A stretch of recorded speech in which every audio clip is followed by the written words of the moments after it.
It fits in your wallet, holds over 300 games, and if a friend has one too, a USB-C cable turns it into a 2-player console.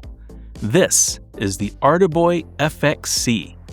Today we're going to pop it open and take a look at how it works.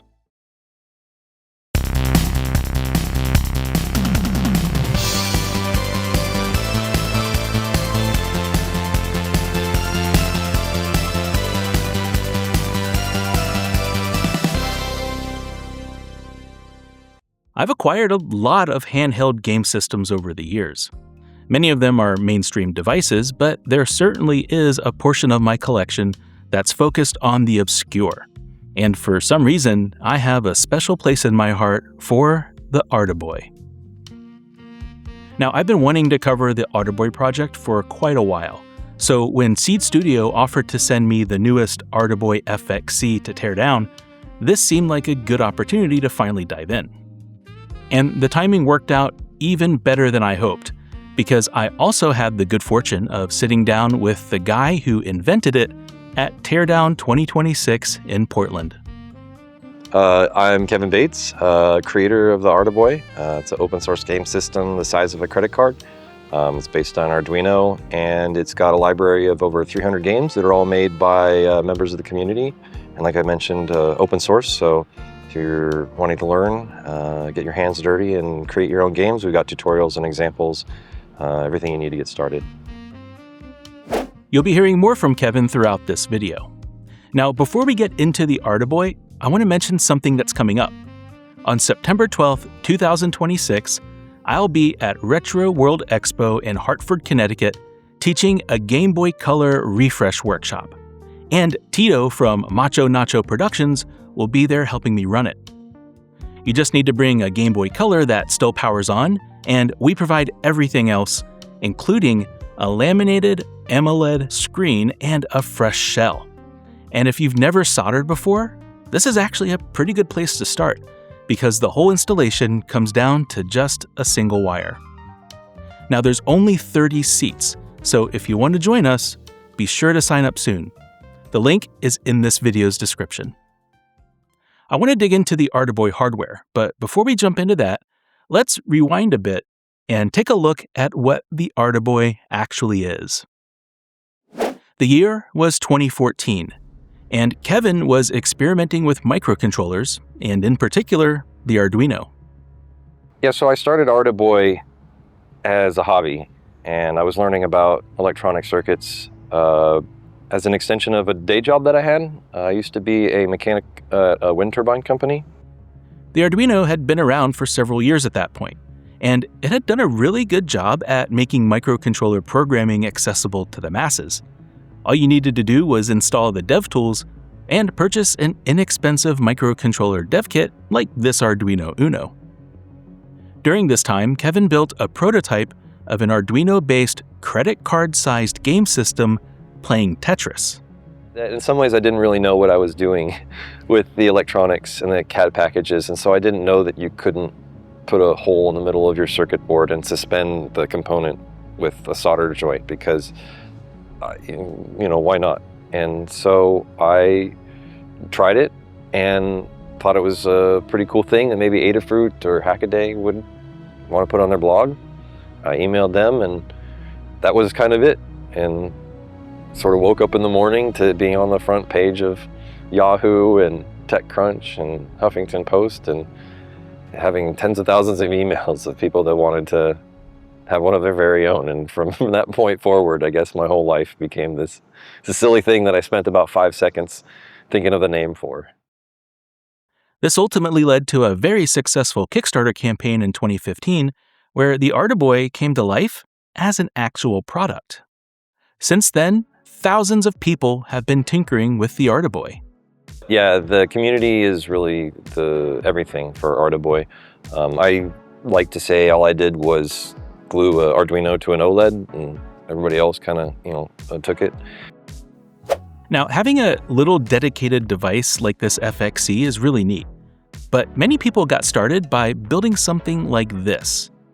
This is an Arduboy on a breadboard, and it's actually very easy to build. Mine here is using an Arduino Micro, but the Arduboy can also be built with an Arduino Leonardo. The important part is the microcontroller. If you want to use the official Arduboy libraries, you need an ATmega 32U4 MCU. That said, there are versions of the Arduboy that have been ported over to work on other microcontrollers, such as the ATmega 328, which is found in the Arduino Uno and Arduino Nano. One thing that makes the 32U4 such a good fit is that it has USB support built into the chip. That makes the Arduboy its own USB device with no separate interface chip needed. So when you plug it in, the device just shows up and programs like an Arduino Leonardo. Arduboy also relies on an SPI screen with 128 by 64 pixel resolution. OLED versions of these screens are very affordable and easy to find in a few different sizes.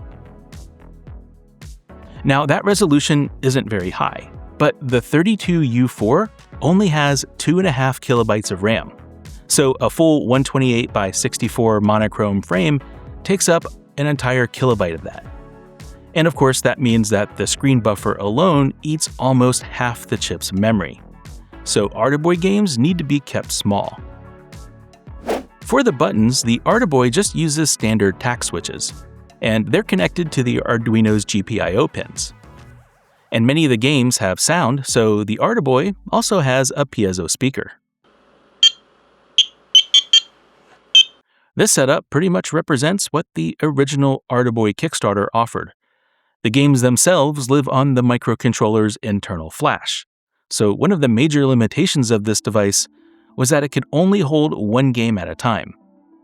If you want to switch games, you need to connect it to your computer and use the Arduino tools to flash a new game onto the microcontroller. To overcome this one-game limitation, someone in the Arduboy community came up with a flash cartridge. This board basically uses a level shifter to stick a flash chip on the Arduboy's SPI bus.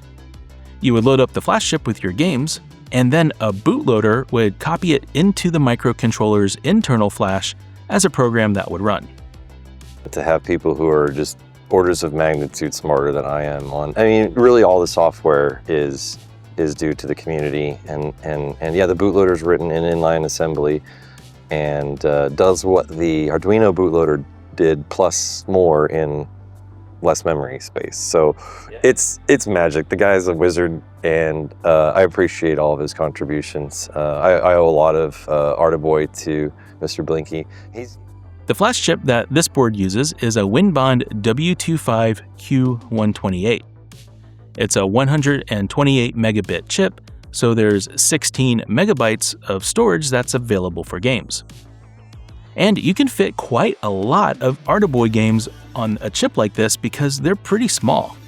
After all, the game has to fit on the ATmega chip's 32 kilobyte internal flash, so a 16 megabyte chip might not sound like a lot, but it can hold hundreds of games. Now, 32 kilobytes isn't a massive amount of space for a game, but it's actually a bit worse than that. The Arduboy bootloader needs to stay resident in flash as well, so that really only leaves around 28 kilobytes for a game. But in recent years, a library was developed that lets a game load data directly from external flash. The game code still needs to reside in the AVR's internal flash, but this means that game devs can store larger amounts of data such as graphics or maps on the Winbond flash chip. This technique is used in games like this Prince of Persia clone called Prince of Arabia, which can only run from an Arduboy with an external flash chip.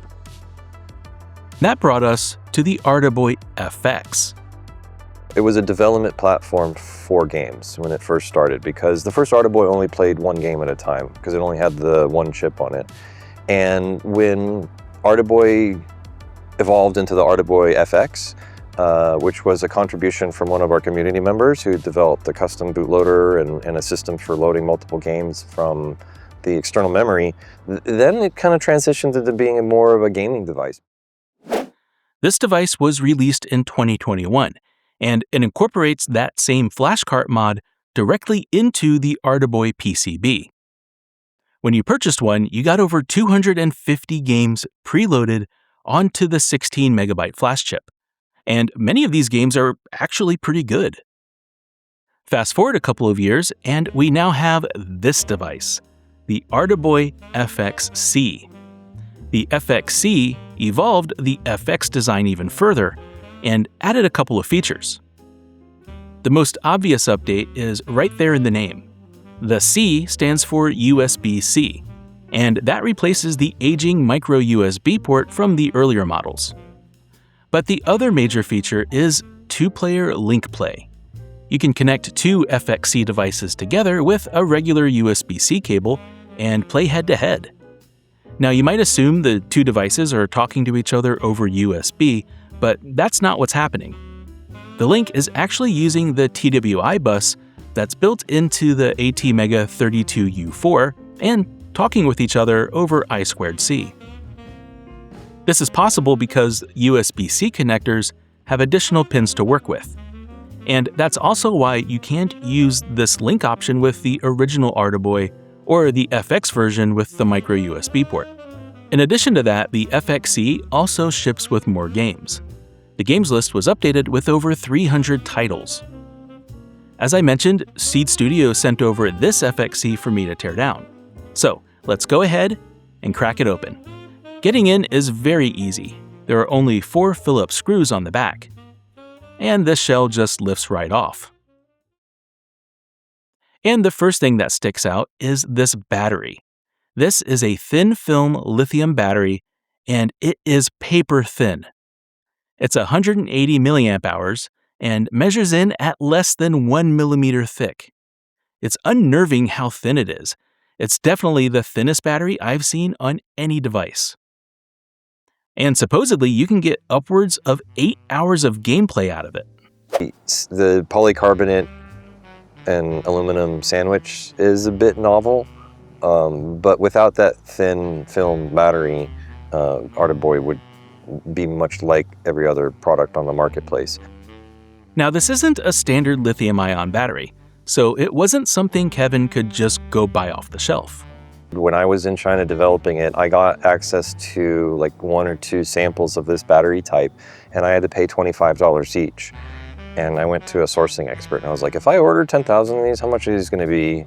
And they're like, $1 or $2 or something like that. And that's kind of hope and a prayer kind of. Under the battery, we have our piezo speaker for producing sound. And of course, there's our USB-C port. Now, if we take it out and flip over the board, you'll notice that the buttons are all metal dome switches. They're a little bit clicky, and to be honest, they don't feel too bad. You'll also notice that the 128 by 64 monochrome OLED display is adhered to the board.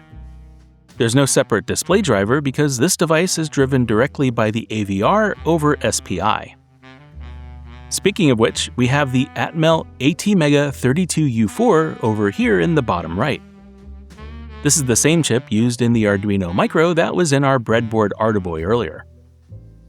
We also have the FX flash chip, and this is the 16 megabyte WinBond W25Q128, just like the one I showed you earlier on the flashcart mod.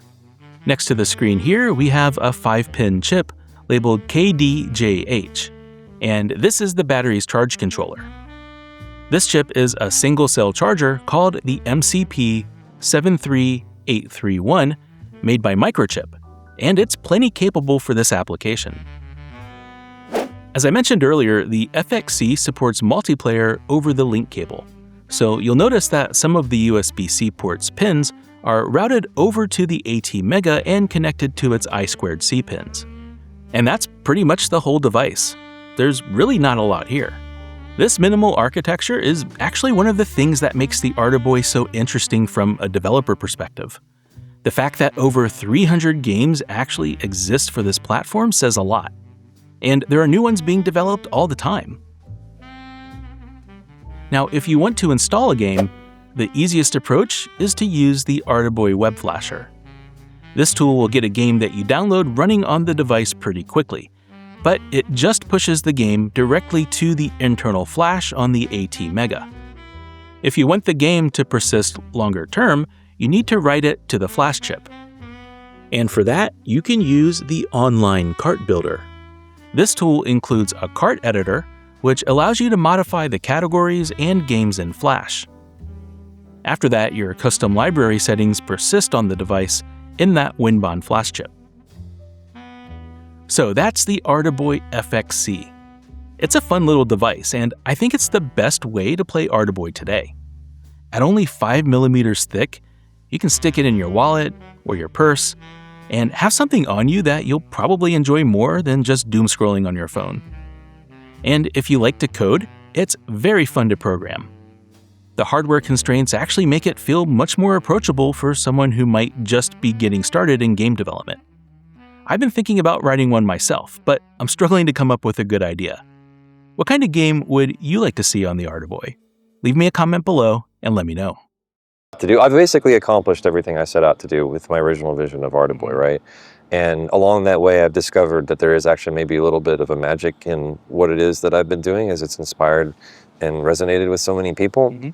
But trying to fit that thing, that concept, that realization is not itself the device of Arduboy. It's contained more in the community. It's contained more in these events that I meet with other people and the conversations that I end up having.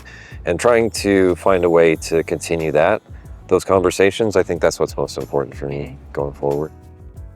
I think it's neat that this Arduboy community came out of just one guy's time spent tinkering with an Arduino.